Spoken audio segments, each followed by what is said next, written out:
to the other video which I uploaded a few weeks back, where I have discussed some important questions about UGC NET, like what is UGC NET, who conducts it, what is the difference between NET and JRF both, should you apply for only NET or should you apply for both NET and JRF. Then I also discussed what are the subjects in which UGC NET exam is conducted and how to choose your subject. In this particular video, I'm going to look at some other questions which I did not answer in that particular video. So let us begin by talking about eligibility.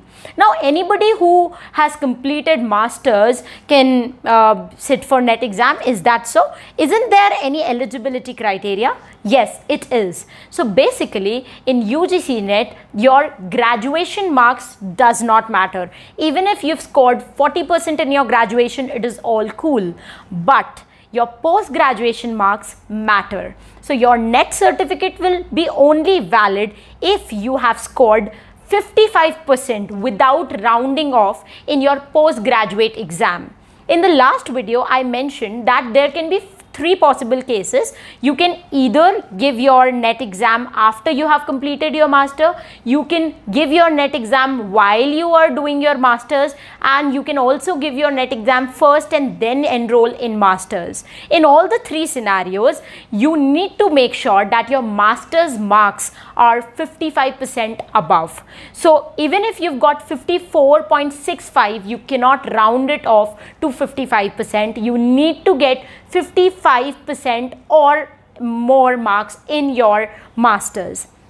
Another important thing, that this 55% has been for only general students. If in case you belong to ST, SC, OBC, PWD, that is people with disability, or transgender, in that category you need to get 50% or above marks in your masters. So if you are a general category student, then 55% or above is required in your masters. If you are ST, SC, OBC, PWD and transgender, then in that case 50% or above is required in your masters. Another question that students ask me is about the age limit. So people say that, you know, we are 40 plus. Can we apply for NET? Yes, you can, of course. So for NET, there is no age limit. Even if you've crossed 60, you are a senior citizen, even then you can sit for NET exam. There's no problem in that. But in case of JRF, there is an age limit. What is the difference between NET and JRF? I've already talked about that in detail in my previous video. So make sure you watch that video too, so that you never get confused between NET and JRF. So the age limit for NET is nothing. In case of JRF, if you are a general category student, then the age limit is 30. If you have crossed 30 years, then you cannot apply for JRF. You can only apply for NET. If in case you belong to ST, SC, OBC, or you are a female, even a general category female student, in that case the age limit is 35. So for general category male, the age limit is 30. For ST, SC, OBC, male as well as female, the age limit is 35. And for general category females also, the age limit is 35. Now let us look at the paper pattern. A lot of students who go to my website arpitakarwa.com find that I have uploaded 3 papers, paper 1, paper 2 and paper 3. Now they question that what is paper 3? We are only aware of paper 1 and 2. So let me tell you, my friends, that if you look at the time from when NET started happening in India, it was somewhere in late 1990s. From that period till 2012, 3 papers were conducted. Paper 1, which was a general paper, which is similar to what is being conducted right now, which is common for all the 81 subjects. Then there was paper 2, which was subject specific, objective paper. 50 questions were asked, objective questions. Then was paper 3. That was a subjective paper. You need to write essay type answers, and all the 3 papers were evaluated and the final cutoff was revealed.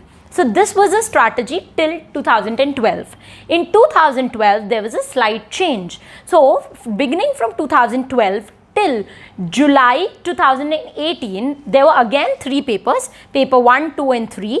But paper 3, which was subjective earlier, became objective. So paper 1 was having 50 questions, paper 2 also had 50 objective questions, and paper 3 also had 100 objective questions. So all 3 papers were objective. MCQ based paper started happening from 2012. So all the papers that you find on my website under section paper 3 are the papers from 2012 to July 2018. So this was a period of like 6 years where objective, the entire NET pattern was objective. But till July 2018, NET was happening as a pen paper exam. You were given an OMR sheet, you need to fill that, submit it, and then the result was calculated. But then in December 2018, it was NTA which started conducting NET exam. Before December 2018 till June 2018, CBSE was conducting NET exam. I've already explained this entire thing in my previous video, as I've mentioned.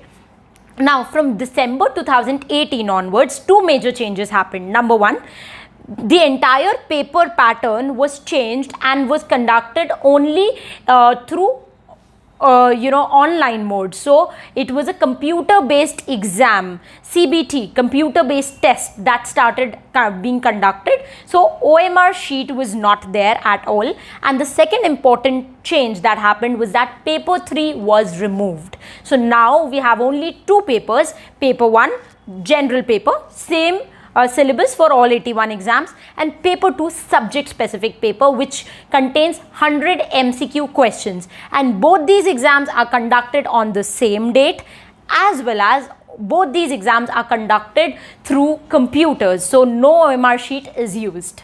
Now let me tell you some other important information about the UGC NET paper pattern.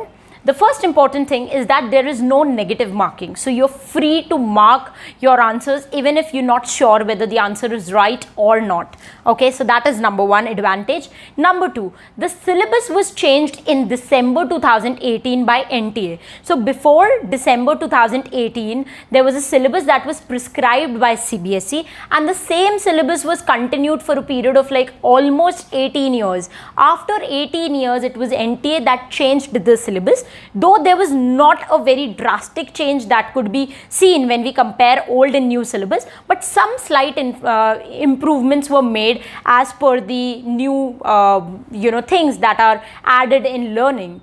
So now you need to study as per the new syllabus. We are already running a complete course for UGC NET paper 2 based on the new syllabus. You can go to my website arpitakarwa.com and check out the detailed course under the section course syllabus. All the writers, all the important topics are listed free of cost. You can check that out, listen to the demo material, and then subscribe to our course for UGC NET paper 2 English literature.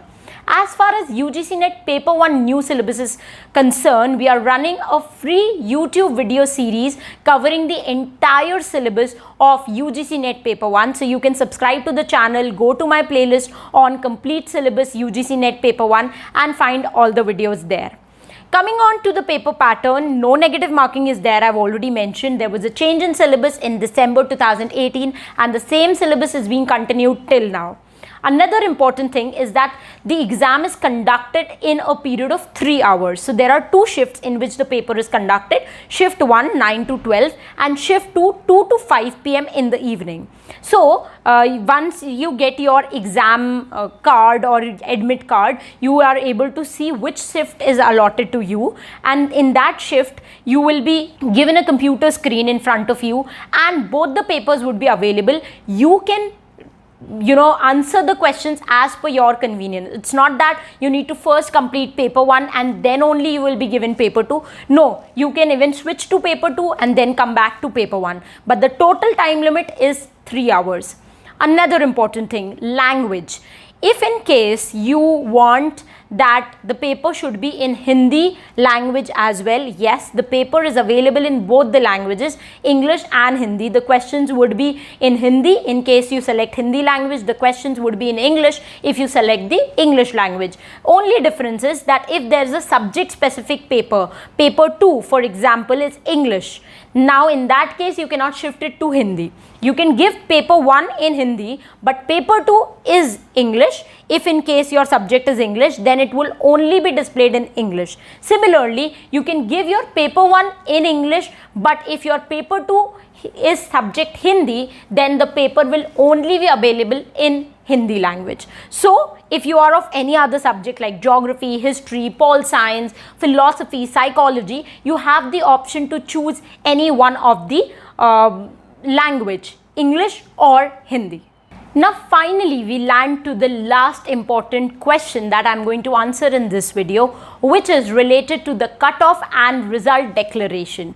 Now a lot of students ask me that how the cutoff is calculated for NET and JRF. Then students ask me that what happens when I clear NET and not JRF, and then also there are students who ask me that what is the approximate cutoff that is that is being released by NTA from past 2-3 years, so that they can channelize their preparation accordingly. So all these 3 important questions are answered by me in a separate video. It's a 10-minute long video where I've explained by giving you examples of how cutoff is calculated for NET, for JRF, and for different categories like general, ST, SC, OBC and PWD. And also I have mentioned the past few years cutoff of different subjects, so that you can see whether your mock test score right now is matching to the cutoff which is being released by NTA every year.